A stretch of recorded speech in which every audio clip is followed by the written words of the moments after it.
Alrighty, let's start this video. So today's video, I wanted to cover a topic that's been really gnawing at me for quite a while, and that is the fact that for some reason, as you can read from the title, no one understands Noelle Silva from Black Clover.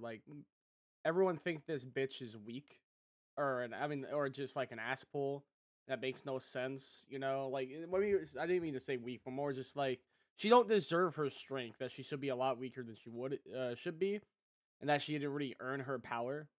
Kind of neglecting how the narrative is running around with Noelle, where you got Asta, Noelle, and all receiving around the same form of buff around the same form of time, really just underappreciating the hard work and dedication the character went through to grow, and just how beautifully written Noelle is. Noelle is one of the by far the best female character written and shown in a very, very long time. And I'm just really here to explain that and explain why I think so. And to do that, I just want to explain that what people don't realize is the fact that Noelle really did earn all her powers up. Noelle started as a character who, yes, had a shit ton of magic and has really strong magic, but was the pinnacle of just unable to control it. To the point that when her first showing of her power, she was gonna kill herself with her own power going berserk, only being saved by Asta. And then we slowly, gradually go through the series, learning to see how she becomes stronger over time, using things to train, like the wand. If people don't really realize this, but almost no mages in Black Clover use wand for the most part, and wands were used to help control your mana when you struggle with it, in which Noelle is used for the longest time possible.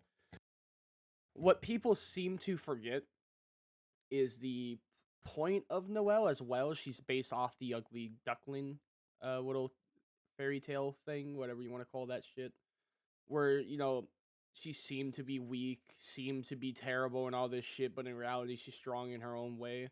And the entire reason why she's very lacking in her power of, controlling her magic have been explored multiple times due to mental blocks and mental barriers she holds, which is why it's very fitting that throughout the story we see her has more confidence in herself while she's in an environment constantly propping her up with an actual good support system, which further enhanced the themes of the story, where it's about no matter what, being the best you that you can be, never giving up and trying your hardest will lead to the best outcome, which is why we don't see many deaths in this series.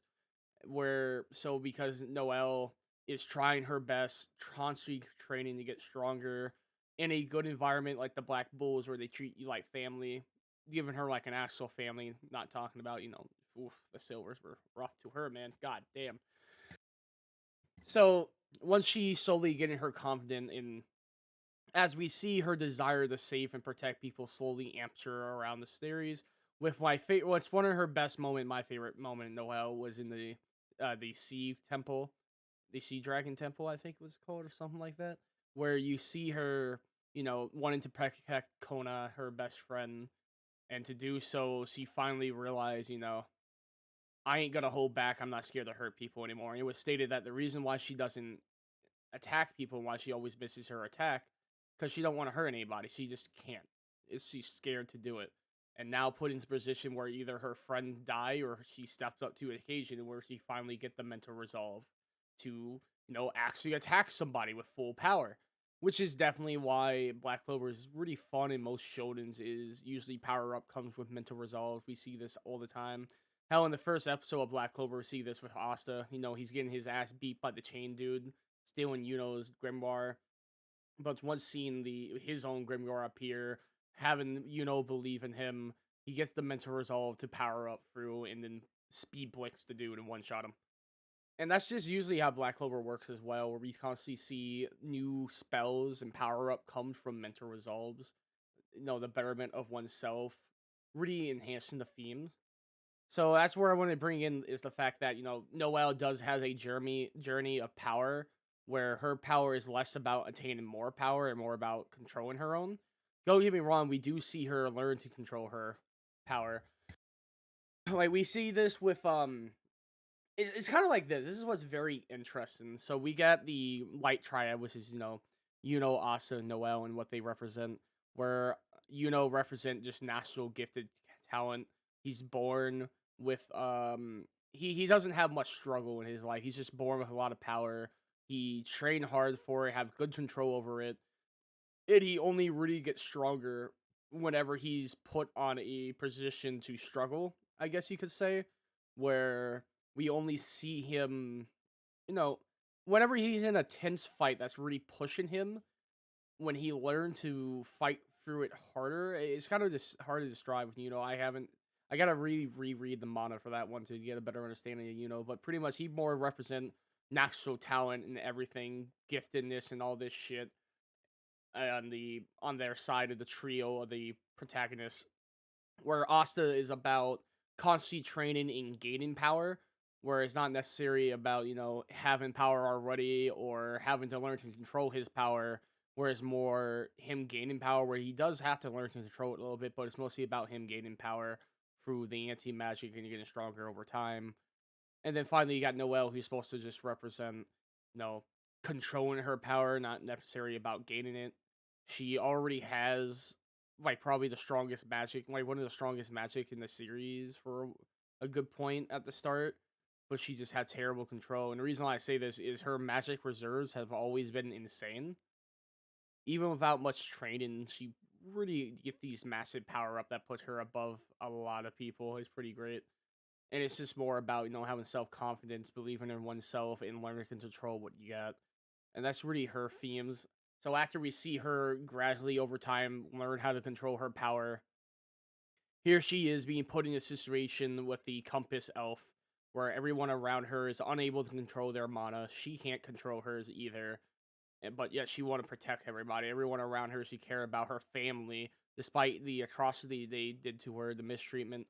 She really wanted to protect them more than anything. And in this moment, she stepped up. And since she always struggled to control her magic to begin with, and always had a issue doing it, now that is in a situation where everyone's struggling, she's the only one that knows how to overcome that struggle. And this is where she can shine for being the best her she can be. That's where she attain her, Valkyrie dress to visualize to the audience and to represent her mastery of control and mana that she gained through hard work and determination. And just little strides that we see out through the series. Her learning to create spells to protect everybody, then learn how to use spells to attack, and now here it is, her learning a spell to just effortlessly, control her mana and go on the attack, defend her family, and it was well deserved. Everyone loved her Valkyrie form; it was really good. And then later on we see her get even stronger in the time step. Get a new mermaid form, working with her friend with the Heart Queen, and then attain Saint stage while using the Water Spirit.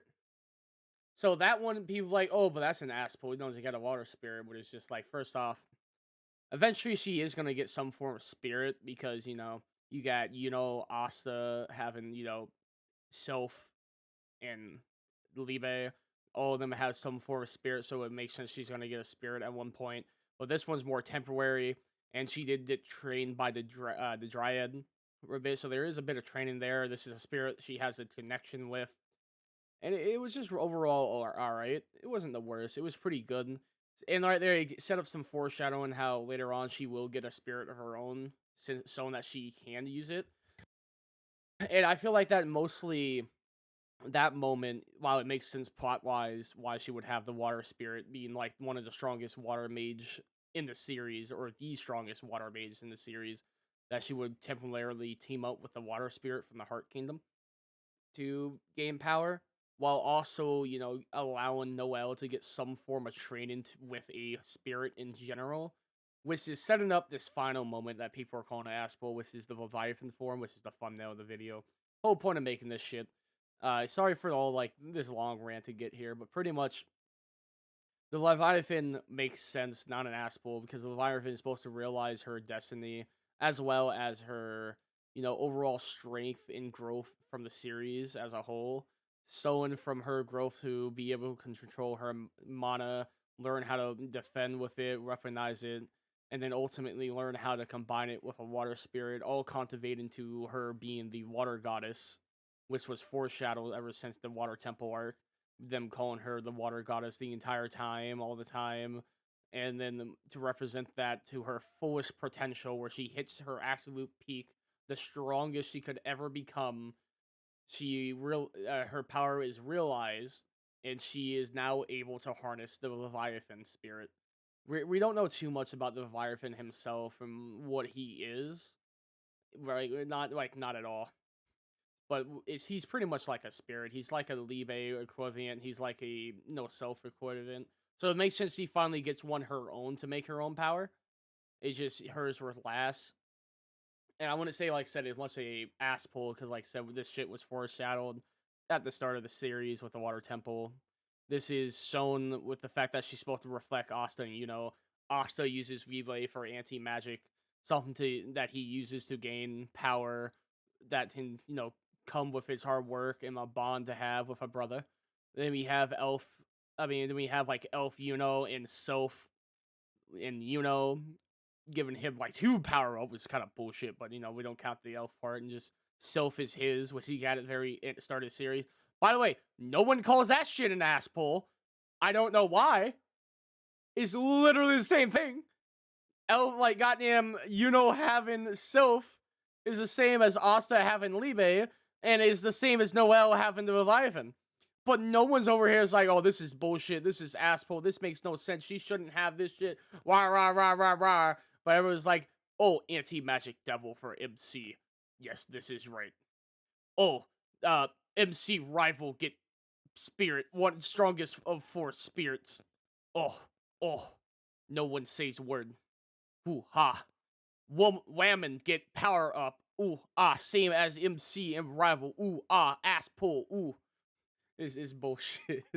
But yeah, anyways, the Leviathan is supposed to just sit there to represent her growth overall in the foreshadowing of the series, showing that Noelle have overall as a person and a character grown with being the representation of the series of just mana control, going from the worst control of her mana and power as a whole to the probably, in my opinion, the greatest mana user next to where is literally beloved by mana.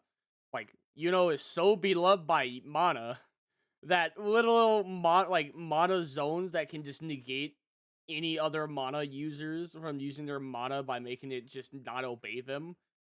It's just negged because mana loves more. It's so stupid and I love it. So it's just like, yeah, so besides maybe Mr. Beloved by Mana Boy, Noelle is definitely someone that is supposed to represent the pinnacle of mana control, starting from the zero of it and going to the top.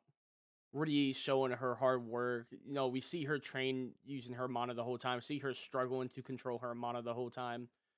And it feels like Noelle's journey is less about getting stronger and more about learning to control the power she already holds. I'm sorry if I rambled a lot and constantly repeat some of the same point, but that's just pretty much it for the entire video. And if you enjoyed the video, please, if you can, be sure to like the video, subscribe. And next week I would have a video covering the other Silva, the GOAT himself, Noelle. I just want to cover Noelle Silva and just talk about how he's a underrated character as well, and how no one, for some reason, understands the action he took and why he was a dick to Noelle the whole time. And on a side note, again, remember, Black Clover is the GOAT. Look forward to it in December for the next chapter. And I see you guys next time. Remember, never give up. Mata Mata, goddammit. Bye.